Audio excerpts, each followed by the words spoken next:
പ്രിയപ്പെട്ടവരെ, സ്കൂളിൻ്റെ സമയമാറ്റവുമായി ബന്ധപ്പെട്ട് കഴിഞ്ഞ ദിവസം മുക്കം ഉമർ ഫൈസിയും അദ്ദേഹത്തിൻ്റെ ആൻഡ് പാർട്ടി എന്ന് പറയുന്ന പാർട്ടിയും കൂടെ സംസ്ഥാന സർക്കാരുമായിട്ട് നടത്തിയിട്ടുള്ള ചർച്ച പൂർണ്ണമായി പരാജയപ്പെട്ടു എന്നുള്ളത് മാത്രമല്ല, അവർ ഇളിബിരായിട്ട് മടങ്ങി വന്നതും കഴിഞ്ഞ ദിവസം മാധ്യമങ്ങളിലൂടെ നമ്മളെല്ലാ ആളുകളും കണ്ടൊരു കാര്യമാണ്.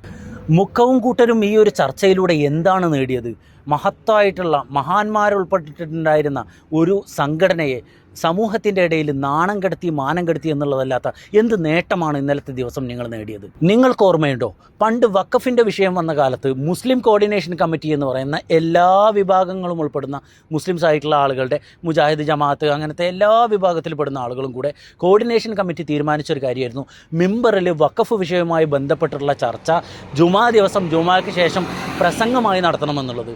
അന്നത്തെ തീരുമാനത്തിൻ്റെ അവസാന ഘട്ടത്തിൽ നിന്ന് പിന്മാറിയിട്ട് കാലുമാറിയിട്ടുള്ള ഇതേ കൂട്ടർ അന്നും സമസ്ത എന്ന് പറയുന്ന ഇത്രയും മഹത്തായിട്ടുള്ള ഈ ഒരു സംഘടനയെ മോശമാക്കിയിട്ടുള്ള ഒരു ചുറ്റുപാടിലേക്ക് കൊണ്ടുപോയത് ഇതേ കൂട്ടർ തന്നെയാണ് എന്നുള്ളത് ഈ ഒരു സമയത്ത് സ്മരിക്കാതിരിക്കാൻ പറ്റില്ല. മുസ്ലിങ്ങളുടെ അവകാശങ്ങൾ നേടാൻ വേണ്ടിയിട്ടുള്ളതാണ് മുസ്ലിം കോർഡിനേഷൻ കമ്മിറ്റി.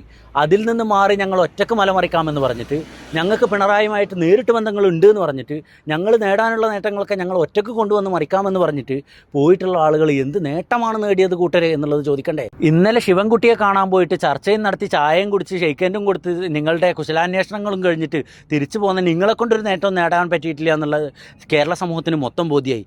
ഇനി സ്വന്തം അഭിമാനം ആരുടെയും മുമ്പിൽ പണയം വെക്കാത്ത ഒരു വലിയ സംഘവും സമൂഹവും ഇവിടെ ഇപ്പോഴും ബാക്കിയുണ്ട്. അവർ പോരാട്ടം തുടരുക തന്നെ ചെയ്യും, അവരവരുടെ നേട്ടങ്ങൾ നേടുക തന്നെ ചെയ്യും. നിങ്ങളെപ്പോലെ ഷെയ്ക്കൻഡും കൊടുത്ത് ചായയും കുടിച്ച് സലാം പറഞ്ഞിട്ട് ഞങ്ങളെല്ലാം കയ്യിൽ നിന്ന് പോയി എന്ന് പറഞ്ഞിട്ട് തലയും കുനിച്ചിട്ട് വരേണ്ട ഗതികെട്ട അവസ്ഥ ഞങ്ങളിൽ ഒരാൾക്കും വരില്ല എന്നുള്ളത് ഓർമ്മപ്പെടുത്തിക്കൊണ്ട് നിർത്തുകയാണ്. ഒന്നിച്ച് നിന്നാൽ കിട്ടുന്ന നേട്ടങ്ങൾ ഒന്നും നിങ്ങൾ ഒറ്റയ്ക്ക് പോയാൽ പിണറായി വിജയൻ്റെ അടുത്തുനിന്ന് പ്രത്യേകം മറിക്കുന്ന ടീമുകൾക്ക് മറിക്കാൻ പറ്റുമെന്നുള്ള വിശ്വാസമൊന്നും നിങ്ങൾക്ക് വേണ്ട. ഇതിൽ നിന്ന് എന്ത് നേട്ടമുണ്ടായാലും എന്ത് കോട്ടമുണ്ടായാലും ഒരു സമുദായമാണ് അതിനെ നേരിടേണ്ടത് എന്നുള്ള തിരിച്ചറിവാണ് നിങ്ങളിലുള്ള ആളുകൾക്ക് വേണ്ടത് എന്നുള്ളതാണ് ഈ സമയത്ത് പറയാനുള്ളത്.